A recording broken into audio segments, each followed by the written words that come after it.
Hi friends, welcome back to our channel.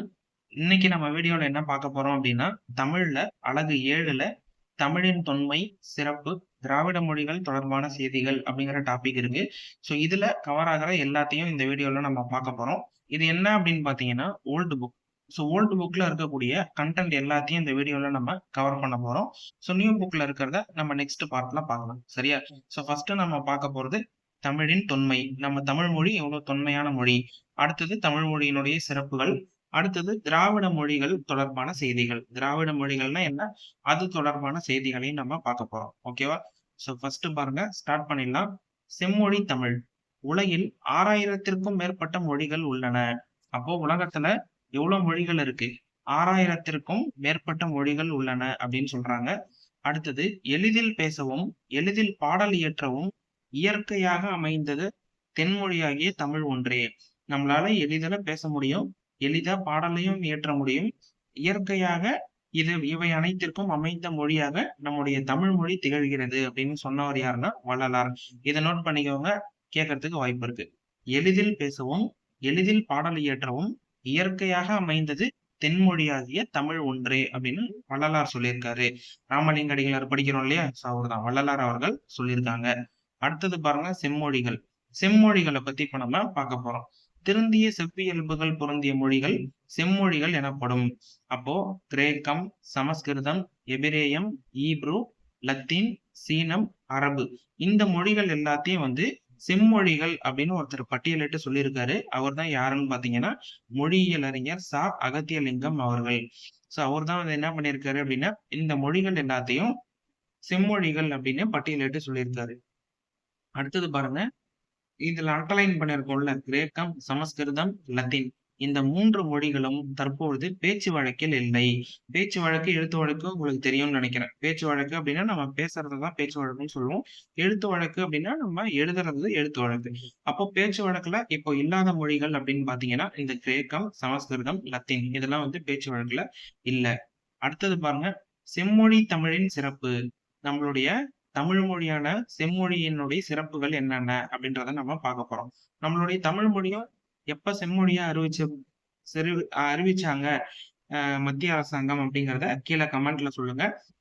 அதுக்கு பிறகு வேற என்னென்ன மொழிகளுக்கு செம்மொழி அந்தஸ்து கொடுத்திருக்காங்க அப்படிங்கிறதையும் சேர்த்து நீங்க கமெண்ட்ல சொல்லுங்க. சோ ஃபர்ஸ்ட் பாருங்க, தமிழ் மொழி அழகான சித்திர வேலைப்பாடு அமைந்த வெள்ளித்தட்டு, திருக்குறள் அதில் வைக்கப்பட்டுள்ள தங்க ஆப்பிள், தமிழ் எண்ணெய் ஈர்த்தது, குறளோ எண்ணெய் இழுத்தது அப்படின்னு ஒருத்தர் சொல்லியிருக்காரு. அவர் யாரு அப்படின்னா டாக்டர் கிரவுல். என்ன சொல்லியிருக்காரு? தமிழ் மொழி அழகான சித்திர வேலைப்பாடு அமைந்த வெள்ளித்தட்டு, திருக்குறள் அந்த வெள்ளித்தட்டில் வைக்கப்பட்டுள்ள தங்க ஆப்பிள், தமிழ் எண்ணெய் ஈர்த்தது, குறளோ எண்ணெய் இழுத்தது அப்படின்னு சொல்லி டாக்டர் கிரவுல் அவர்கள் சொல்லியிருக்காரு. இதை நோட் பண்ணிக்கோங்க. அடுத்தது பாருங்க, தொன்மை. நம்ம தமிழ் மொழி எவ்வளவு தொன்மையான மொழி, எவ்வளவு பழமையான மொழி அப்படிங்கறத இங்க கொடுத்திருக்காங்க. இத பாருங்க, உலகின் மிக பழமையான நிலப்பகுதி குமரிக்கண்டம். நம்ம படிச்சிருக்கோம்ல, உலகத்திலேயே மிக பழமையான நிலப்பகுதி எது அப்படின்னா குமரிக்கண்டம். அந்நிலப்பகுதி கடல்கோளால் மூழ்கி விட்டது. அப்போ கடல்கோளால மூழ்கிய ஒரு பகுதி தான் எது? குமரிக்கண்டம். மிக பழமையான நிலப்பகுதி உலகத்திலேயே. அடுத்தது, அந்த தொன்னிலத்தில் தான் தமிழ் தோன்றியதென தண்டி அலங்கார மேற்கோள் செய்யுள் கூறுகிறது. இதை நோட் பண்ணுங்க. தமிழ் அந்த நிலத்தில் தான் தோன்றியது, இந்த குமரி கண்டத்துலதான் தமிழ் தோன்றியது அப்படின்னு ஒரு நூல் சொல்லுது. அது எது அப்படின்னா தண்டி அலங்காரம் அப்படிங்கிற நூல் சொல்லுது. சோ இதுதான் தொன்மை அப்படிங்கறதுல நம்ம பார்த்திருக்கக்கூடிய ஒரு இம்பார்ட்டன்டான பாயிண்ட். ஓகேவா? அடுத்தது பாருங்க, நெக்ஸ்ட். ஓங்களிடை வந்த உயர்ந்தோர் தொழ விளங்கி ஏங்கொழி நீர் ஞாலத்து இருள் அகற்றும் ஆங்கவற்றுள் மின்னேர் தனியாழி வெங்கதிரோன் என்றனையது தன்னேர் இல்லாத தமிழ் அப்படின்னு சொல்லிட்டு தமிழின் தொன்மையை பத்தி சிறப்பித்து சொல்லியிருக்காங்க. இதை அப்படியே ஜஸ்ட் பாத்துக்கோங்க. அடுத்தது பாருங்க, பெற்றோரை குறிக்கும் அம்மை, அப்பன் என்பன நாஞ்சில் நாட்டு தமிழ் சொற்கள். நாஞ்சில் நாடு அப்படின்னா நம்மளுடைய கன்னியாகுமரி இருக்கு இல்லையா, அததான் நாஞ்சில் நாடுன்னு சொல்றாங்க. பெற்றோரை குறிக்கும் அம்மை, அப்பன் என்பன நாஞ்சில் நாட்டு தமிழ் சொற்கள். அப்ப அம்மை, அப்பன் என்பது எந்த பகுதியினுடைய தமிழ் சொற்கள்? நாஞ்சில் நாட்டினுடைய தமிழ் சொற்கள். அடுத்தது பாருங்க, தமிழ் பிறமொழி துணையின்றி தனித்து இயங்குவது மட்டுமன்றி தலை தோங்கவும் செய்யும். தமிழ் மொழிக்கு பிற மொழி துணை, மற்ற மொழிகளுடைய துணை அப்படிங்கிறது தேவையில்லை.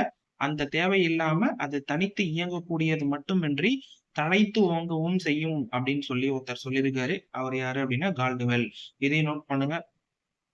அடுத்தது, முதற் சங்கத்திலிருந்தே இசையும் நாடகமும் இயற்றமிழோடு இணைந்து முத்தமிழென வழங்கலாயிற்று. நம்ம படிக்கிறோம்ல, முத்தமிழ் அப்படின்னா நம்ம என்னென்ன படிப்போம்? இயல், இசை, நாடகம்.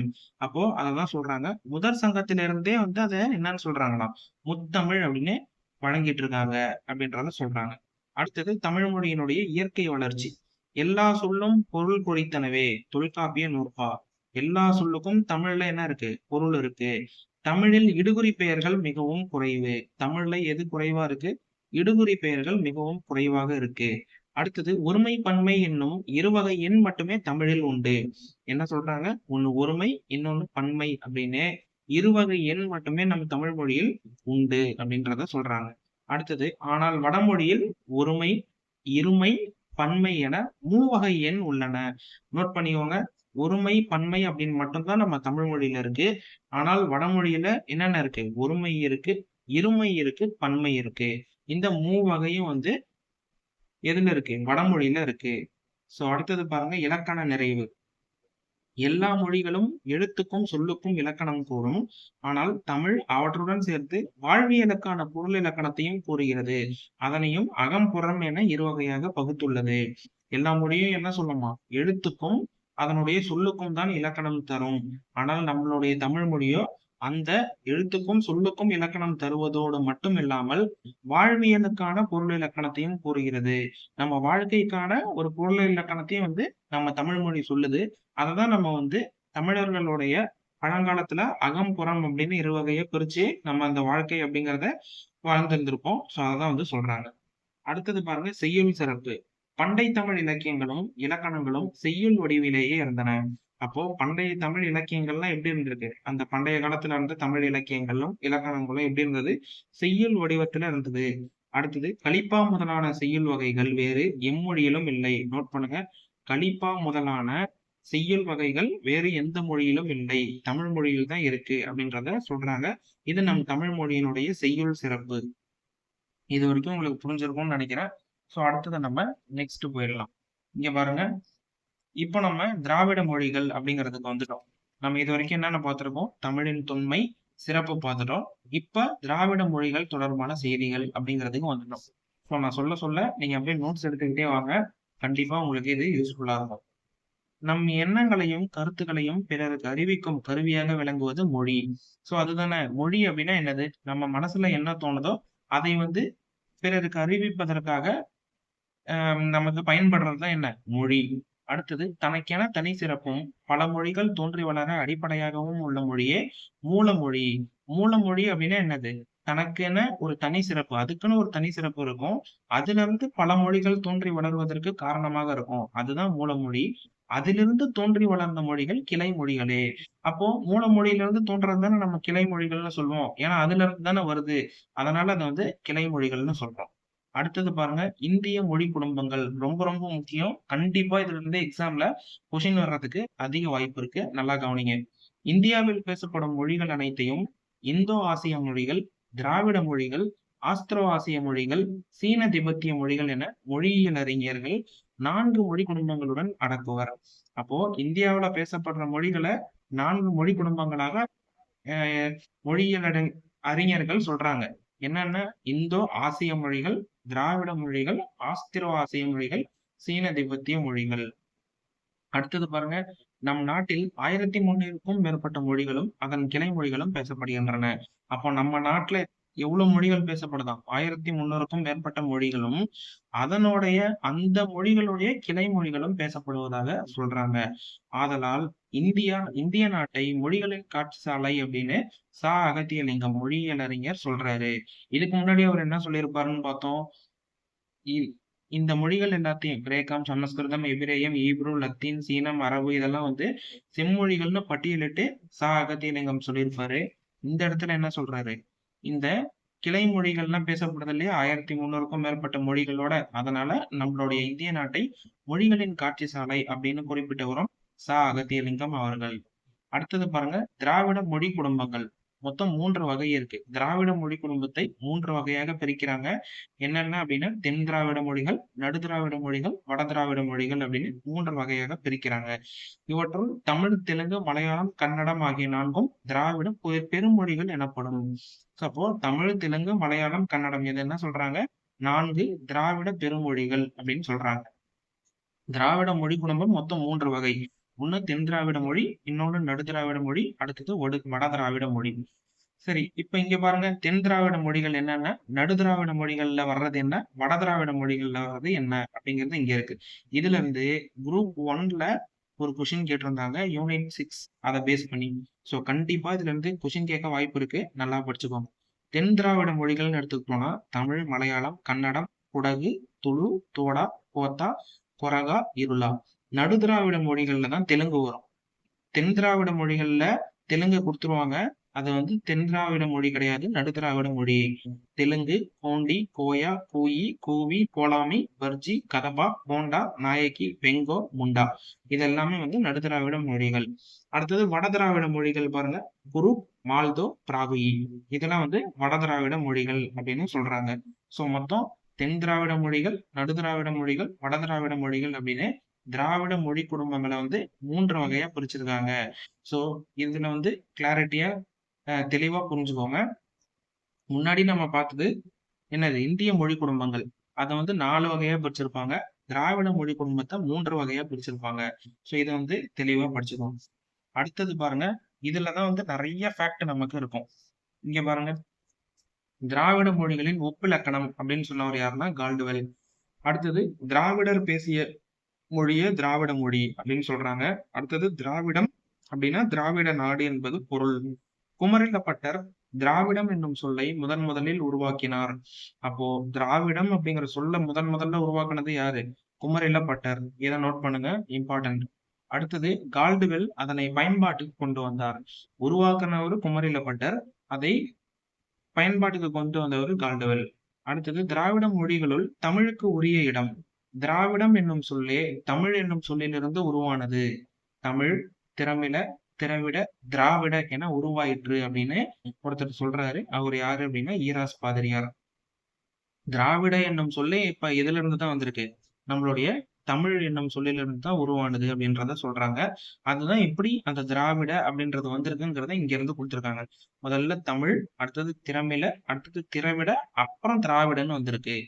அடுத்தது பாருங்க, தொன்மை சிறப்பு. தமிழ் மொழியில் இன்று நமக்கு கிடைத்துள்ள நூல்களுள் மிக பழமையான நூல் எது அப்படின்னா தொல்காப்பியம். இது நமக்கு தெரியும்.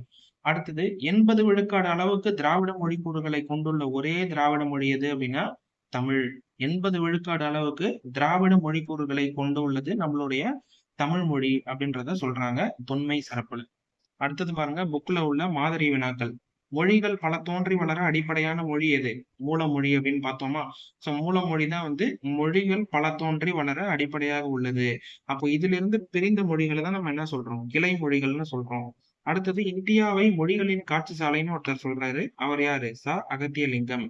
அதே போல ஆஹ் செம்மொழிகள் அப்படின்னு சொல்லிட்டு சில மொழிகளையும் பட்டியலிட்டிருப்பாரு மொழியியல் அறிஞர் அகத்தியலிங்கம். ஒரு மூல மொழியிலிருந்து தோன்றி வளரும் மொழியை கிளை மொழி என்பர். பார்த்தோமா? மூல மொழியிலிருந்து தோன்றி வளர்றதுதான் கிளை மொழின்னு சொல்றாங்க. அடுத்தது திராவிட மொழிகளின் ஒப்பிலக்கணம் என்னும் நூலை எழுதியவர் கால்டுவெல். தமிழ் மொழியில் உள்ள மிக பழமையான நூல் எது? தொல்காப்பியம். இலக்கண நூல் தொல்காப்பியம். நெக்ஸ்ட் பாருங்க, உயர்தனி செம்மொழி. திருந்திய பண்பும் சீர்த்த நாகரிகமும் பொருந்திய தூய மொழி தமிழ் செம்மொழியாகும் அப்படின்னு சொன்னவர் யாருன்னா பருதிமார் கலைஞர். இதையும் வந்து நோட் பண்ணிக்கோங்க. திருந்திய பண்பும் சீர்த்த நாகரிகமும் பொருந்திய தூய மொழி தமிழ் என்னும் செம்மொழியாகும் அப்படின்னு பருதிமார் கலைஞர் சொல்றாரு. இவருடைய இயற்பெயர் என்ன அப்படிங்கிறத கீழே கமெண்ட் பண்ணுங்க. அடுத்தது 16 செவ்வியல் தன்மைகளை கொண்டது செம்மொழி, அதுவே நம்மொழி அப்படின்னு தேவனைய பாவாணர் சொல்றாரு. 16 செவ்வியல் தன்மைகளை கொண்டது செம்மொழி, அதுவே நம்மொழி அப்படின்னு தேவனைய பாவாணர் வந்து தமிழ் மொழியை சொல்றாரு. அடுத்தது என்றுமுல தென் தமிழ் அப்படின்னு சொன்னவர் யாரு அப்படின்னா கம்பர். என்றுமுல தென் தமிழ்னு சொன்னவர் கம்பர்.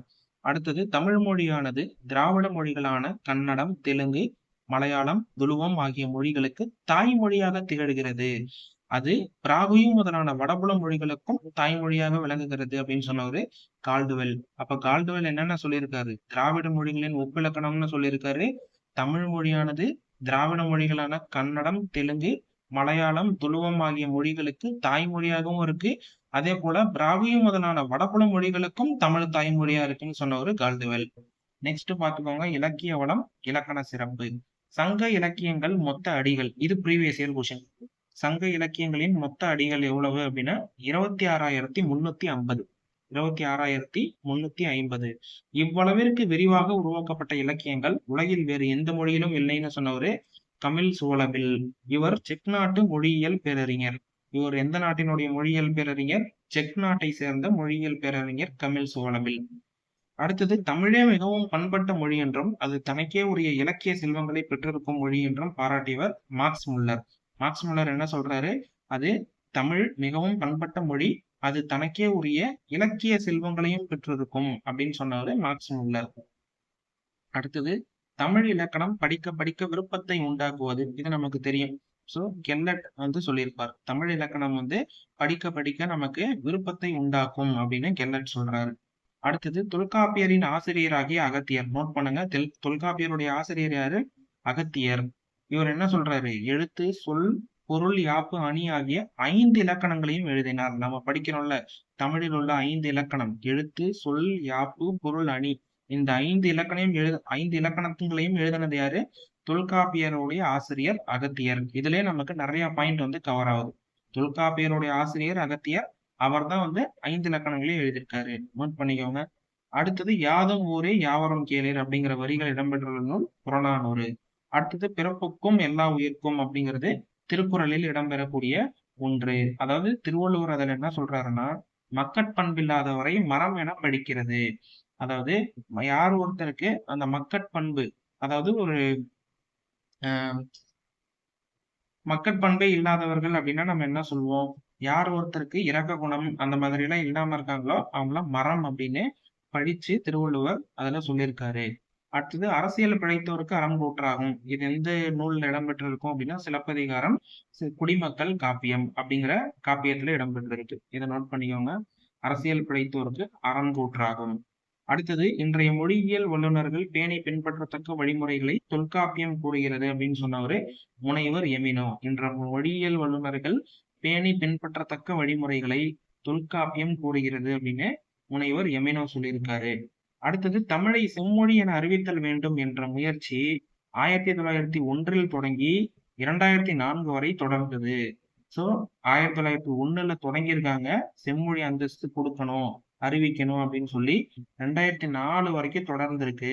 ஸோ ஃபைனலா 2004 அக்டோபரில் தமிழை செம்மொழியாக நம்மளுடைய நடுவண் அரசு அறிவிச்சிருக்காங்க. ஸோ 2004 அக்டோபர்ல தமிழை செம்மொழியாக நம்மளுடைய நடுவண் அரசு அறிவித்துள்ளது. இதுதான் என்னுடைய hand written note. So old புக்ல இருக்கிற எல்லா கண்டென்ட்டுமே நான் உங்களுக்கு ஹேண்ட் ரிட்டனா கைப்பட எழுதி கொடுத்துட்டேன். நீங்க ஒவ்வொன்றா நீங்க என் கூடயே படிச்சுட்டு நோட்ஸ் எடுத்துட்டு வந்துருந்தீங்க அப்படின்னா இது உங்களுக்கு கண்டிப்பா ஹெல்ப்ஃபுல்லா இருக்கும். அடுத்த வீடியோல நம்ம நியூ புக்ல இருக்கக்கூடிய கண்டென்ட்டா பார்க்கலாம். இந்த வீடியோ உங்களுக்கு பிடிச்சிருந்தது அப்படின்னா சப்ஸ்கிரைப் பண்ணிக்கோங்க. ஸோ நியூ புக் அப்படின்னு கமெண்ட் பண்ணுங்க. அதுல இருக்கிறதையும் இந்த மாதிரி ஹேண்ட் ரிட்டன் நோட்ஸா நான் எடுத்து வச்சிருக்கேன். நெக்ஸ்ட் வீடியோல நீங்க கேட்டீங்கன்னா கண்டிப்பா நான் அப்லோட் பண்ணுவேன். Thank you friends. தேங்க்யூ ஃபார் வாட்சிங்.